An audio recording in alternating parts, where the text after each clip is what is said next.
এর জন্য প্রথমে আমার দরকার কিছুটা লাউ। এটা প্রায় সবার রান্নাঘরেই খুব সহজেই পাওয়া যায়।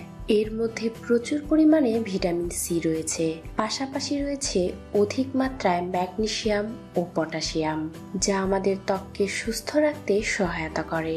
এবার কিছুটা লাউ মিক্সির সাহায্যে পেস্ট করে নিতে হবে। আমি সামান্য পরিমাণ লাউ মিক্সির সাহায্যে পেস্ট করে নিয়েছি এবং এটা পেস্ট করার সময় কোনো প্রকার পানি ব্যবহার করিনি। এবার এর মধ্য থেকে লাউয়ের রসটাকে আলাদা করে নিতে হবে। আমি লাউয়ের রসটাকে আলাদা করে নিয়েছি। ফ্রেন্ডস, এই লাউয়ের রসটাকে আপনি একটি এয়ারটাইট কন্টেনারে ভরে নর্মাল ফ্রিজে 1 সপ্তাহ পর্যন্ত সংরক্ষণ করতে পারবেন।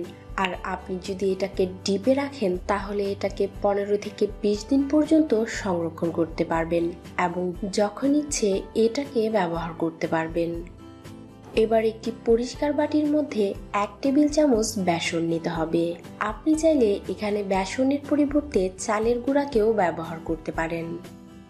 এবার লাউয়ের রসের সাহায্যে এটাকে স্মুথ পেস্ট তৈরি করে নিতে হবে। ত্বক থেকে কালো দাগ দূর করার জন্য এই লাউয়ের রস খুবই উপকারী, এমনকি এটা ব্রণ দূর করতেও বেশ কার্যকর।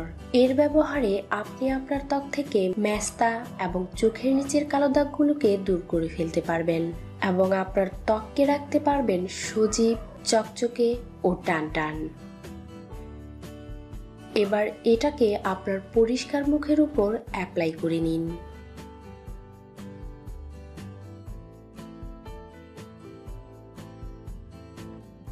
অ্যাপ্লাই করে নেওয়ার পর এইভাবে 10 থেকে 15 মিনিটের জন্য রেখে দিন এবং 10-15 মিনিট পর আপনার ত্বককে পরিষ্কার করে নিন।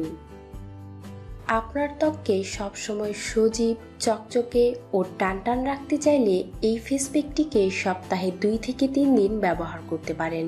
এর ফলে আপনার ত্বক থেকে মেস্তা, ব্রণের দাগ সহ সব রকমের কালো দাগ দূর হয়ে যাবে। তো ফ্রেন্ডস, ত্বক থেকে মেস্তা দূর করতে চাইলে অবশ্যই এই রেমেডিটাকে ট্রাই করে দেখবেন। আর আমার ভিডিওটি ভালো লেগে থাকলে লাইক এবং শেয়ার করবেন, পাশাপাশি আমার চ্যানেলটিকে সাবস্ক্রাইব করবেন এই রকম আরো নতুন নতুন ভিডিও পাওয়ার জন্য। আজ আমি আপনাদের সাথে এমন একটি ভিডিও শেয়ার করতে যাচ্ছি যা জানা আপনাদের জন্য খুবই দরকারি। ছোটবেলা থেকে লিচু সকলেই পছন্দ করেন। এটি খুবই সুস্বাদু একটি ফল। গরমকালে এটা খাওয়ার ফলে শরীরে অনেকটা ঠান্ডা অনুভব হয়ে থাকে। লিচু মৌসুমী ফল হিসেবে বেশ পরিচিত হলেও ভারত ও বাংলাদেশের কিছু এলাকায় শিশুর মৃত্যুর কারণ হিসেবে লিচু থেকে বিষক্রিয়ার প্রমাণ পেয়েছে বিজ্ঞানীরা। সম্প্রতি একটি গবেষণায় দেখা গেছে অনেক সময় খালি পেটে লিচু খেলে বিষক্রিয়া তৈরি হতে পারে। তাতে করে সুস্থ সবল শিশুদেরও খিঁচুনি আর বমি শুরু হয়ে যায়, তারপরে তারা অজ্ঞান হয়ে পড়ে। আর এভাবে আক্রান্ত হওয়ার অর্ধেকের বেশি শিশু মারা যায়। লিচুতে হাইপোগ্লাইসিন নামে একটি রাসায়নিক যা শরীরে শর্করা তৈরি রোধ করে। তাই খালি পেটে অতিরিক্ত লিচু খেয়ে ফেললে শিশুদের শরীরে শর্করার পরিমাণ কমতে থাকে, যা তাদের মৃত্যুর কারণ হয়ে দাঁড়ায়। আর লিচুর ক্ষতি তখন আরো বেড়ে যায় যখন লিচু কিছুটা কাঁচা থাকে, মানে পুরোপুরি লিচু পেকে না থাকলে সেটা খাওয়া স্বাস্থ্যের জন্য আরো ক্ষতিকর। এছাড়াও এই লিচুর বিষক্রিয়ায় দেখা দিতে পারে নানা ধরনের সমস্যা।